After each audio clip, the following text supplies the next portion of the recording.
Why is fitness so important to you? That's where my confidence is rooted, right? Before fitness, I was a skinny, insecure kid.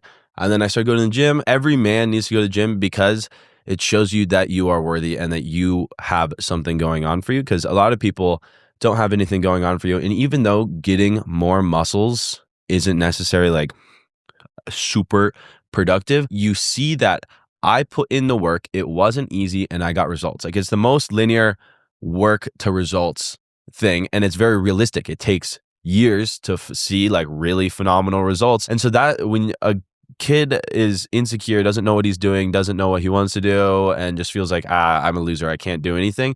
But then you get jacked and all of a sudden people are like, wow, he looks good, I want to look like him. It reinforces the idea, or it even just shows you the idea that you can if you show up every day, no matter where you started. So then what was the motivation for then going on gear once you felt like you've already developed a pretty decent physique? Just, I love everything more, like more extreme. It was like, I look good, but I want to be extreme. And the reason I took steroids is because that's when I was really broke and I was pretty desperate. And I was like, I need to get famous. And I was like, what's something that I'm interested in, has a large audience of people that really like it, that will like a video, and a large audience of people that dislike it, that are gonna make hate comments. Like the perfect storm for going viral. Because before I went viral, I would spend hours watching Jake Paul videos with a notebook.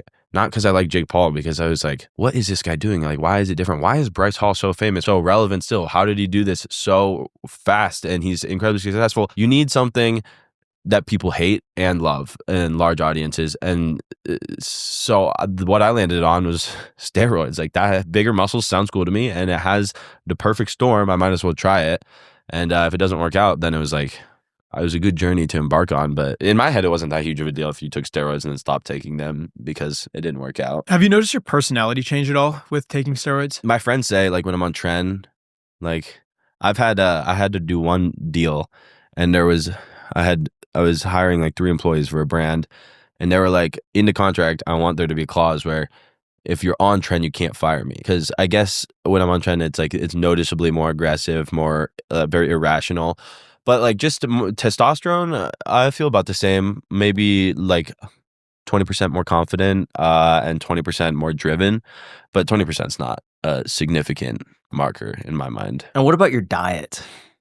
What do you try to eat? Well, I have a healthy, chef, or, so I eat like chicken and rice every day. Like I eat clean. But I saw in one of your videos, you were like, all right, I'm not going to go get Starbucks for breakfast. Instead, I'm going to eat 6 donuts. And then you go to like Starbucks and you'll get like, 10 espresso shots in one thing with like 10 pumps of... That was when I thought I was invincible. Like that was before I understood that death is like a real thing. And like some of my friends have had heart failure and health scares. So it's...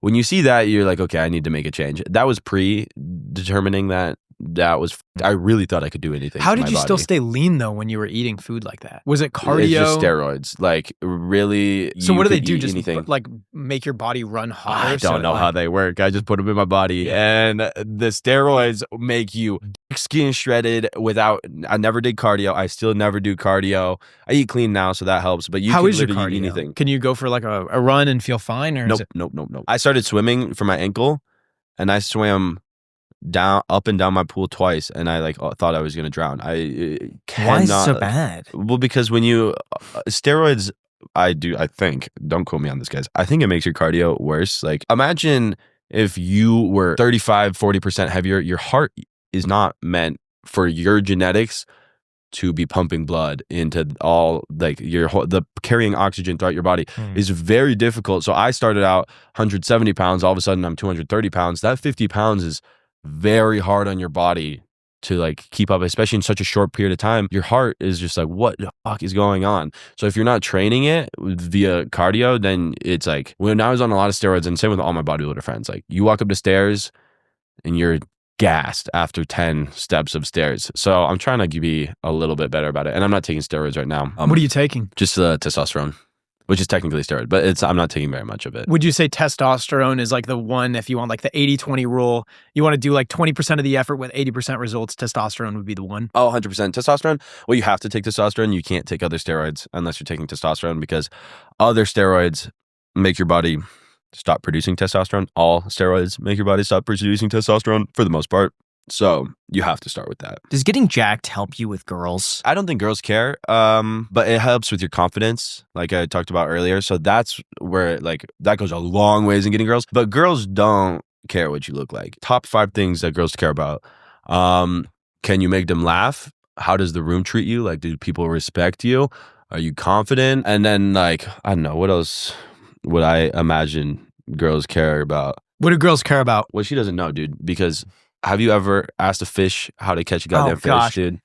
Right before this, we filmed with a dating coach. It was a female dating coach that coaches like men on how to. That's the biggest scam of all time, dude. That's so funny because that's like what a lot of the comments on our podcast. That chick has never gotten laid by a girl, bro. Like she's never gotten a girl. How are you going to coach me? I feel like her advice was pretty sound. It was sound for a dude, I feel like, in his 30s who wants a relationship. It's very tailored. If you to go a like certain deep down the psychological rabbit hole, like surface level, you might get more girls with these basic ideas.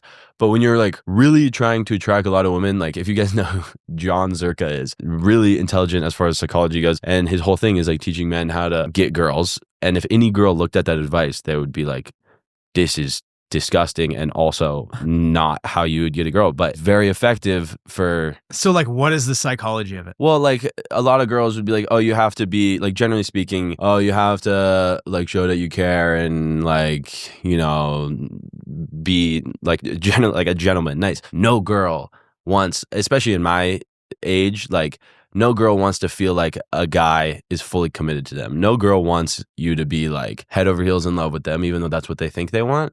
They want to always have somewhat of a chase. Like, let me get more, let me get more, let me get more. In terms of like the magnetism, that makes sense. But in terms of like the girl being happy, like I feel like it'd be difficult to be happy. So if you get like further, if you get like, if we're talking relationships, as far as like a healthy relationship, then you adapt. But to initially attract these women, like you have to use like certain methods and idea that are a net negative for the woman's mental health or whatever, and like they're not going to be as happy, but that's how you attract them. You've also previously said that weed, you believe, is the worst drug you could put in your body. Why? Yeah, because it makes you happy doing nothing, right? Like the problem with weed is it makes you so content with not doing anything. Like any other drug that you put in your body, you want to, even something like ecstasy, at least you want to go out and talk to people, have sex, whatever, which is ecstasy might not be the best, but weed is the only drug that doesn't really have a hangover. You can do every day and strips your body of your thoughts. People say it makes you more creative, but the only reason it makes you more creative is because it makes you content sitting there doing nothing. If you were not baked and you were sitting there doing nothing, you would be 10 times more creative. The potheads think it makes them creative because it forces you into a state of meditation. Whereas if you could do that sober, your thoughts would be a million times more creative than the baked ones. But people are just confused because they don't meditate, they don't think, but weed makes you happy doing nothing. So it forces you into that mindset, even though you're intoxicated and your thoughts are not clear. They're not as good. If you're going to do any drugs, like is better than like said next, because it's not going to kill you. Like the drugs can like kill you, but in the sense of your mentality and your success, it will make you chronically unsuccessful. Obviously, there's outliers like Snoop Dogg, very successful person, but for 99% of people, it's very, very unproductive.